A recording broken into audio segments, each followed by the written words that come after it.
그 가운데 한덕수 국무총리가 헌재에 본인의 이 탄핵 심리에 대한 결과를 좀 빨리 내달라라고 4번이나 의견서를 제출한 것으로 드러났습니다. 국정공백 막아야 된다. 탄핵 심판 신속 심리해달라. 헌재에 4차례나 제출했지만 무응답이다.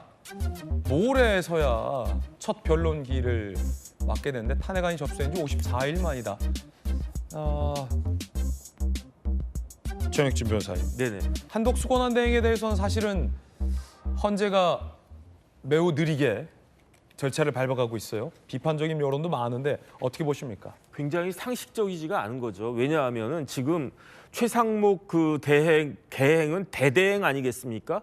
최상목 권한 대대행은 경제부총리일 뿐이에요. 그렇다라고 하면 원칙적으로 대통령이 유고가 발생했을 때 대통령을 대신해서 국정을 이끌어가야 할 사람은 한덕수 총리인데, 한덕수 총리에 대해서 탄핵 심리가 정당한 것인지 여부를 판단하는 게 그게 어려운 일입니까? 하나만 보면 되거든요. 151석이 맞느냐, 200석이 맞느냐. 그런데 헌법재판소에서 발간한 헌법연구원에서 발간한 주석서에 따르면 권한대행의 경우도 200석이 되어야 된다라고 이야기하고 있단 말이죠. 예. 헌법연구원이 어디 소속입니까? 결국은 헌법재판소가 자기 말을 뒤집는 거 아닌가. 그다음에 실체적인 면을 따져봐도요.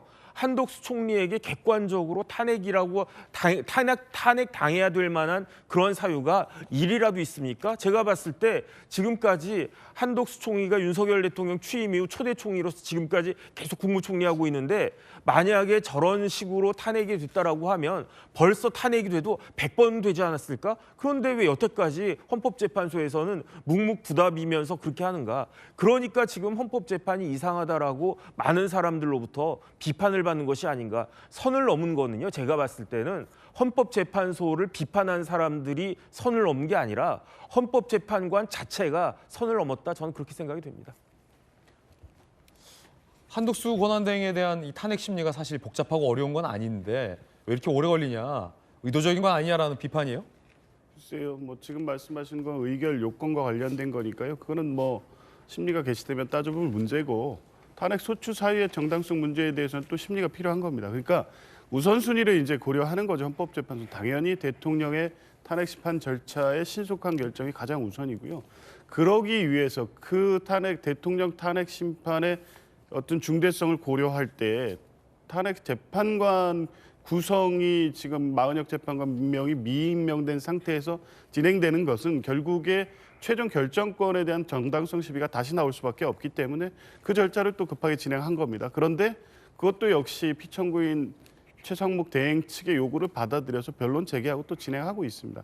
그 과정에서 우선순위를 보면 한덕수 총리 같은 경우에는 우선순위가 약간 밀릴 수밖에 없는 거죠. 국정 공백을 얘기하는데 현재는 최상목 대행을 통해서 국정은 이렇게 꾸려가고 있는 거 아닙니까? 한덕수 총리가 바로 복귀해야 될 긴박한 상황. 그러니까 한덕수 총리가 아니면 최상목 대행에 의해서 국정이 제대로 안 돌아가는 그런 상황이 아닙니다. 그런 상황을 여러 가지로 고려했을 때 우선 순위에서 다소 밀렸지만 그래도 어쨌든 이 대통령 탄핵 심판 절차가 어느 정도 마무리되는 과정에서 바로 이제 개시가 되는 거 아닙니까? 특별한 문제가 없다고 보고요. 한덕수 총리 입장에서는 그 이전에 우선적으로 하라는 요구를 할 수 있지만 반드시 본인의 헌법재판 탄핵 심판 절차가 우선해야 된다는 어떤 특별한 법률적, 헌법적 명분이 있다고 보지는 않습니다. 예. 여러분 어떻게 생각하십니까?